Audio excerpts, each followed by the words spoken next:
தந்தை மகன் தூயாவின் பெயராலே ஆமென். இன்று புத்தாண்டு நாள் 2021 ஆண்டு முதல் நாளாகிய ஜனவரி 1 கிறிஸ்து பிறப்பு விழாவின் 8ஆம் நாள். இன்று இறைவனின் அன்னை ஆகிய தூய கன்னிமரியா என்ற பெயரில் திருவிழா கொண்டாடுகிறோம். எனவே இன்று முதலில் அனைவருக்கும் எங்களுடைய புத்தாண்டு வாழ்த்துக்களை தெரிவித்துக் கொள்கிறோம். இன்று வேளாங்கண்ணியில் ஒரு அருமையான மைய கருத்தில் திருப்பலி கொடுத்தார்கள், நிறைவேற்றினார்கள். என்ன தலைப்பு என்றால், இறைவனின் அன்னை நம் அன்னை. திருப்பலி நிறைவேற்றியவர் அதிபர் தந்தை பிரபாகரன் ஃபாதர் அவர்கள். இன்று ஒரு நிறைவான திருப்பலி கண்டோம். முதல் நாளில் அதில் உச்சக்கட்ட நிலை என்று எதை சொல்லலாம் என்றால், நம்முடைய பிரபாகரன் தந்தை அவர்கள் அறிவுரையை சொல்லலாம். எவ்வளவோ புத்தாண்டுகளில் எவ்வளவோ திருப்பலி கண்டிருக்கிறோம். ஆனால் இன்று கொடுத்த மறைவுரை போல் எந்த புத்தாண்டிலும் நான் கேட்டதில்லை. ஒரு முறை தஞ்சை பேராலயத்தில் புத்தாண்டிற்கு சென்றோம். அப்பொழுது மறைவுரை நேரத்தில் என்ன செய்தார்கள் என்றால், கிறிஸ்து அமலன் ஃபாதர் என்பவர்களும் ஜார்ஜ் ஃபாதர் என்பவரும் மைக்கை எடுத்துக்கொண்டு முன்னே வந்து சந்தோஷம் பொங்குதே சந்தோஷம் பொங்குதே என்று பாடல் பாடினார்கள்.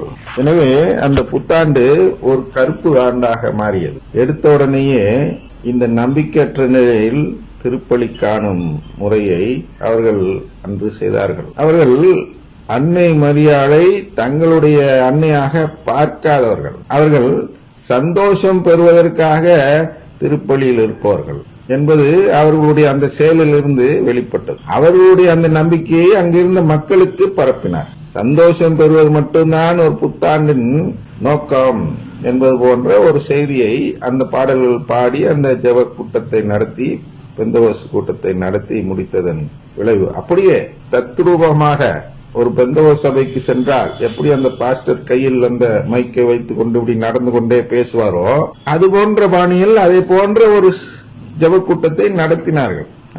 அன்று 3ஆம் சபையை சேர்ந்த பலர் வெளியேறியதால் தான் அதிலிருந்து சில மாதங்களில் 3ஆம் சபையை மூடி வைத்தார்கள். அதன் பிறகு ஆயரவர்கள் வந்து திறந்து வைக்க வேண்டிய நிலை ஏற்பட்டது.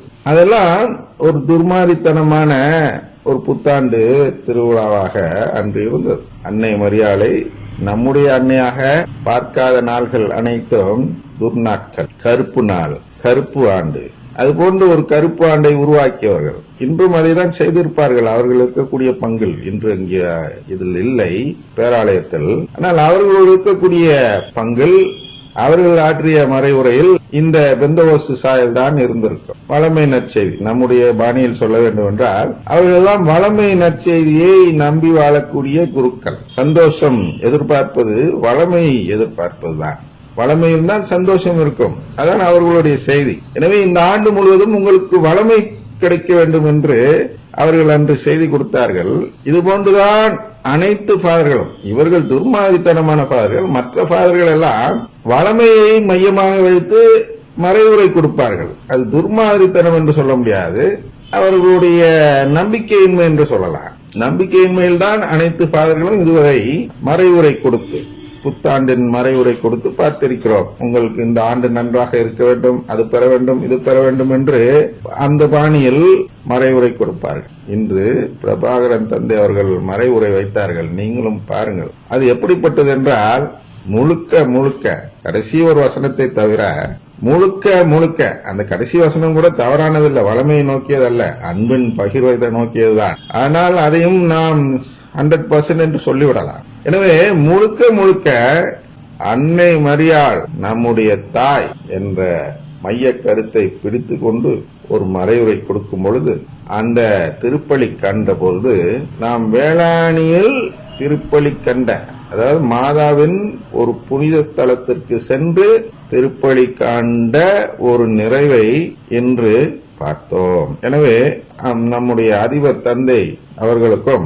இந்த புத்தாண்டு வாழ்த்துக்களோடு சேர்ந்து அவருக்கு இந்த மறைவுரை கொடுத்ததற்கு பெரும் நன்றியை தெரிவித்து, அவர்களுடைய பாணியில் சொல்ல வேண்டும் என்றால் கோடான கோடி நன்றியை தெரிவித்து அவருக்கு நம்முடைய மகிழ்ச்சியை வெளிப்படுத்தி அனைவருக்கும் புத்தாண்டு வாழ்த்துக்கள் என்று கூறி இன்று இத்துடன் முடித்துக் கொள்வோம். தந்தை மகன் தூயாவின் பேராலே ஆமென்.